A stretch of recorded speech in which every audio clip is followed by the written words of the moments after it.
Épître de Jacques, chapitre 1er. Jacques, serviteur de Dieu et du Seigneur Jésus-Christ, aux 12 tribus qui sont dans la dispersion, salut. Mes frères, regardez comme un sujet de joie complète les diverses épreuves auxquelles vous pouvez être exposés, sachant que l'épreuve de votre foi produit la patience. Mais il faut que la patience accomplisse parfaitement son œuvre, afin que vous soyez parfaits et accomplis, sans faillir de rien.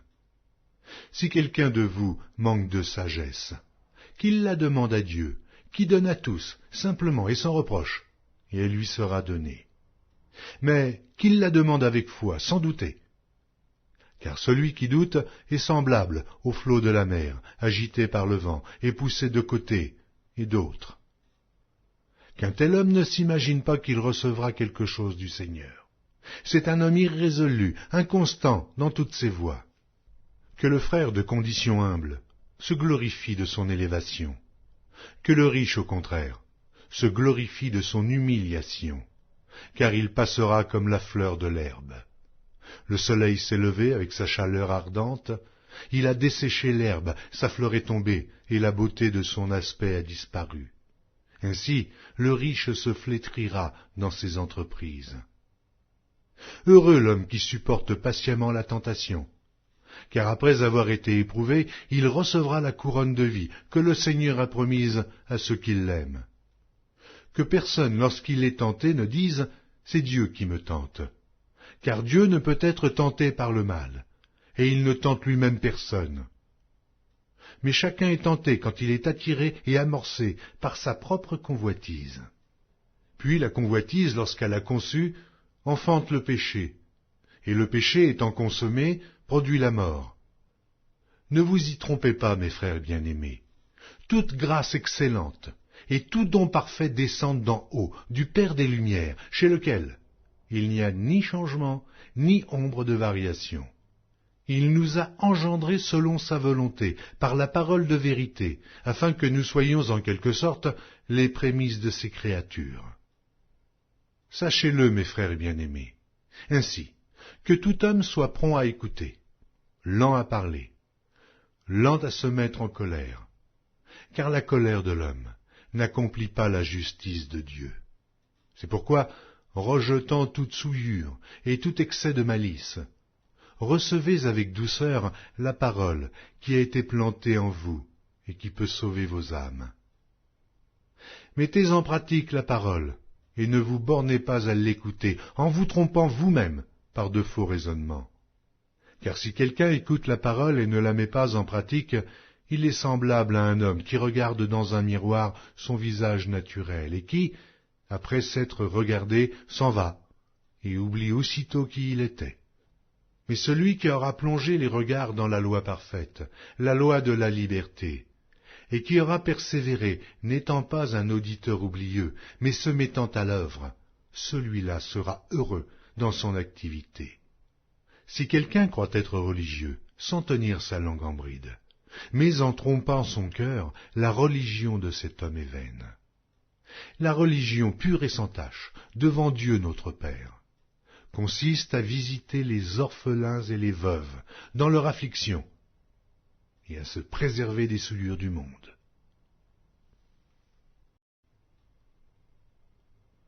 Épître de Jacques, chapitre 2. Mes frères, que votre foi en notre glorieux Seigneur Jésus-Christ soit exempte de toute acception de personne.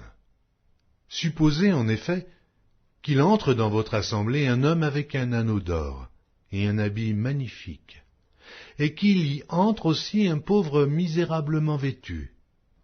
Si, tournant vos regards vers celui qui porte l'habit magnifique, vous lui dites « Toi, assieds-toi ici à cette place d'honneur. » Et si vous dites au pauvre « Toi, tiens-toi là debout, ou bien assieds-toi au-dessous de mon marchepied. » Ne faites-vous pas en vous-même une distinction ? Et ne jugez-vous pas sous l'inspiration de pensées mauvaises ? Écoutez, mes frères bien-aimés, Dieu n'a-t-il pas choisi les pauvres aux yeux du monde pour qu'ils soient riches en la foi et héritiers du royaume qu'il a promis à ceux qui l'aiment ? Et vous, Vous avilissez le pauvre. Ne sont-ce pas les riches qui vous oppriment et qui vous traînent devant les tribunaux? Ne sont-ce pas eux qui outragent le beau nom que vous portez?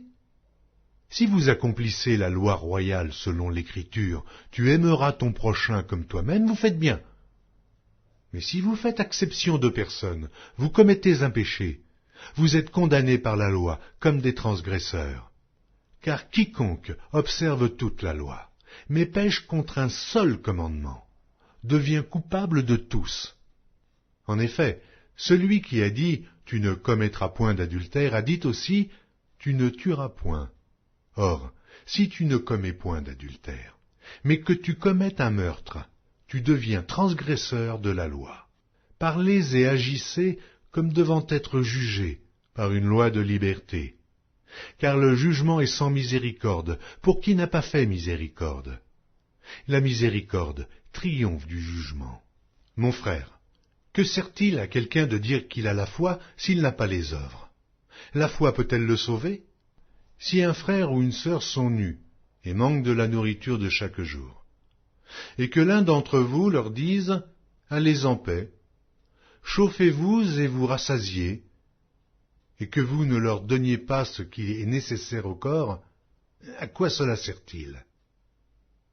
Il en est ainsi de la foi, si elle n'a pas les œuvres. Elle est morte en elle-même. Mais quelqu'un dira, toi tu as la foi, et moi j'ai les œuvres. Montre-moi ta foi sans les œuvres, et moi, je te montrerai la foi par mes œuvres. Tu crois qu'il y a un seul Dieu, et tu fais bien. Les démons le croient aussi, et ils tremblent. Veux-tu savoir, ô homme vain, que la foi sans les œuvres est inutile? Abraham, notre père, ne fut-il pas justifié par les œuvres lorsqu'il offrit son fils Isaac sur l'autel? Tu vois que la foi agissait avec ses œuvres, et que par les œuvres, la foi fut rendue parfaite. Ainsi s'accomplit ce que dit l'Écriture. Abraham crut à Dieu, et cela lui fut imputé à justice, et il fut appelé ami de Dieu. Vous voyez que l'homme est justifié par les œuvres, et non par la foi seulement. Rahab, la prostituée, ne fut-elle pas également justifiée par les œuvres lorsqu'elle reçut les messagers et qu'elle les fit partir par un autre chemin? Comme le corps sans âme est mort, de même, la foi sans les œuvres est morte. Épître de Jacques, chapitre 3. Mes frères, qu'il n'y ait pas parmi vous un grand nombre de personnes qui se mettent à enseigner, car vous savez que nous serons jugés plus sévèrement. Nous bronchons tous de plusieurs manières. Si quelqu'un ne bronche point en parole, c'est un homme parfait, capable de tenir tout son corps en bride. Si nous mettons le mors dans la bouche des chevaux pour qu'ils nous obéissent, nous dirigeons aussi leur corps tout entier. Voici, même les navires, qui sont si grands et que poussent des vents impétueux, sont dirigés par un très petit gouvernail, au gré du pilote. De même la langue est un petit membre, et elle se vante de grandes choses. Voici comme un petit feu peut embraser une grande forêt. La langue aussi est un feu, c'est le monde de l'iniquité. La langue est placée parmi nos membres, souillant tout le corps, et enflammant le cours de la vie, étant elle-même enflammée par la géhenne. Toutes les espèces de bêtes et d'oiseaux, de reptiles et d'animaux marins sont domptés, et ont été domptés par la nature humaine. Mais la langue, aucun homme ne peut la dompter. C'est un mal qu'on ne peut réprimer. Elle est pleine d'un venin mortel. Par elle nous bénissons le Seigneur notre Père, et par elle nous maudissons les hommes faits à l'image de Dieu. De la même bouche sortent la bénédiction et la malédiction. Il ne faut pas, mes frères, qu'il en soit ainsi. La source fait-elle jaillir par la même ouverture l'eau douce et l'eau amère? Un figuier, mes frères, peut-il produire des olives, ou une vigne des figues? De l'eau salée ne peut pas non plus produire de l'eau douce. Lequel d'entre vous est sage et intelligent? Qu'il montre ses œuvres par une bonne conduite, avec la douceur de la sagesse. Mais si vous avez dans votre cœur un zèle amer et un esprit de dispute. Ne vous glorifiez pas et ne mentez pas contre la vérité. Cette sagesse n'est point celle qui vient d'en haut, mais elle est terrestre, charnelle, diabolique. Car là où il y a un zèle amer et un esprit de dispute, il y a du désordre et toutes sortes de mauvaises actions. La sagesse d'en haut est premièrement pure, ensuite pacifique, modérée, conciliante, pleine de miséricorde et de bons fruits, exempte de duplicité, d'hypocrisie. Le fruit de la justice est semé dans la paix par ceux qui recherchent la paix. Épître de Jacques, chapitre 4. D'où viennent les luttes? Et d'où viennent les querelles parmi vous? N'est-ce pas de vos passions qui combattent dans vos membres? Vous convoitez, et vous ne possédez pas. Vous êtes meurtriers et envieux, et vous ne pouvez pas obtenir. Vous avez des querelles et des luttes, et vous ne possédez pas, parce que vous ne demandez pas. Vous demandez, et vous ne recevez pas, parce que vous demandez mal, dans le but de satisfaire vos passions. Adultères que vous êtes. Ne savez-vous pas que l'amour du monde est inimitié contre Dieu? Celui donc qui veut être ami du monde se rend ennemi de Dieu.